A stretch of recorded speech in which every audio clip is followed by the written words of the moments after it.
Pačiam aktoriui yra labai smagu kurti šitą spektaklį, nes tu gali labai išsibandyti save skirtingose sferose.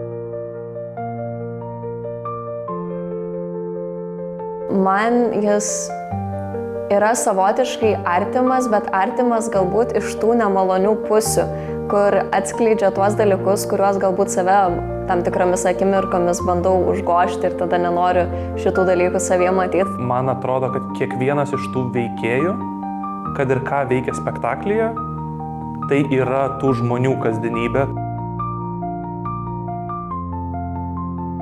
Man šitas spektaklis yra apie tai, kad žmonės kartais nesusimąsto, kaip greit bėga laikas ir jie labai gyvena savo problemose ir nemato, kas yra aplinkui. Iš esmės visos scenos kaip ir juokinga, bet visur po vandeninė srovė yra tokio truputį trilerio, kažkokio laukimo, kad kažkas čia blogai nutiks.